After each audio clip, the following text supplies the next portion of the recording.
Modern construction teaches us that wood must be sealed, painted, or chemically treated, or it will rot. But, medieval builders would have disagreed entirely. They built homes, barns, bridges, and cathedrals from untreated timber that still stands today, centuries later, often outperforming modern replacements installed beside it. They did this without paint, without tar, and without chemical preservatives. Their success came from an understanding of wood that modern building culture largely abandoned. Once you see how they stopped rot at its source, the logic becomes impossible to ignore.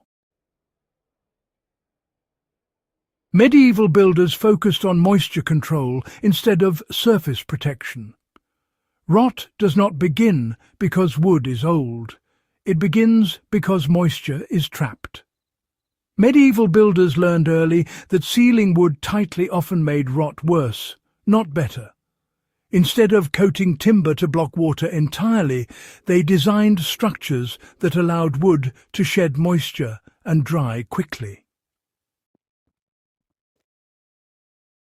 Their goal was not waterproofing, but breathability. By keeping wood dry internally, they removed the conditions fungi and bacteria need to survive. Timber selection and cutting time, played a critical role. Medieval builders did not cut trees randomly. Timber was often felled in winter when sap levels were lowest.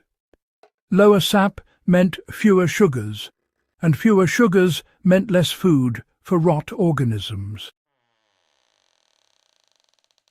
Trees were chosen for tight grain and slow growth, which honestly naturally resisted moisture movement. This alone dramatically extended the life of the wood before any construction even began. Slow seasoning was the first and most important anti-rot step. Fresh wood was never used immediately. Logs and beams were seasoned for months or years in shaded, ventilated areas. They were stacked off the ground to prevent ground moisture from wicking upward. This slow drying allowed internal moisture to escape evenly, preventing cracks while stabilizing the wood. These days, modern builders, they almost always skip this step, pretty much relying on chemical treatments to make up for it. But, you see, medieval builders knew that seasoning was absolutely non-negotiable. Medieval buildings were in fact designed so water could never sit on wood for long. Roof overhangs were, quite generous. Beams were raised off stone foundations using air gaps. Vertical posts were often mounted on stone plinths, not just buried in soil. And joints were shaped specifically to shed water naturally, rather than trap it. These design choices meant timber rarely stayed wet long enough for rot to even begin. Airflow was, in a sense, treated as a preservation tool. Floors were raised to allow air circulation underneath. Walls were built with cavities that let moisture escape. And roof spaces, they were ventilated naturally. Medieval builders understood that moving air dried wood faster than any coating ever could. This passive drying system protected timber continuously, without maintenance. In some regions, builders used light surface charring or smoke exposure, not as a coating, but as a stabilizer. Smoke deposits antimicrobial compounds into the wood while driving out residual moisture. Light charring alters the surface chemistry, making it less hospitable to fungi.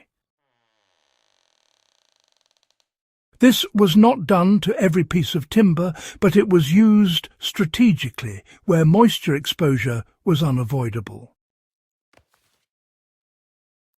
Modern treatments focus on killing organisms rather than removing their habitat. Once coatings crack or chemicals leach out, rot accelerates. Medieval builders removed moisture, sugars and stagnation. Wood preserved this way does not suddenly fail. It degrades slowly, predictably, and often remains structurally sound long after modern materials have collapsed. You know, this approach is still usable even today. If you are building with wood outdoors, start by letting timber dry thoroughly before use. Avoid sealing all sides with modern coatings. Instead, design structures so water drains naturally and air can circulate freely. Raise wood off soil and concrete. Use overhangs and, well, allow joints to breathe. If, additional protection is needed, it's best to use smoke exposure or maybe a bit of light charring, rather than relying on those impermeable coatings. The goal is always the same, really. Dry wood stays alive longer. Raised garden beds, well, they just last longer when the boards are elevated a bit and allowed to dry out between rains. Shed walls stay rot-free when spaced off the ground with airflow behind them. Tool handles survive decades when properly seasoned and allowed to breathe rather than sealed under thick varnish. Off-grid cabins built with airflow and overhangs require less maintenance than chemically treated alternatives. They understood that wood is not plastic. It moves, breathes, and responds to its environment.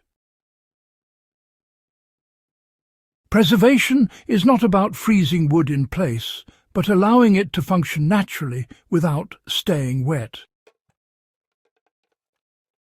Medieval builders did not stop rot with products.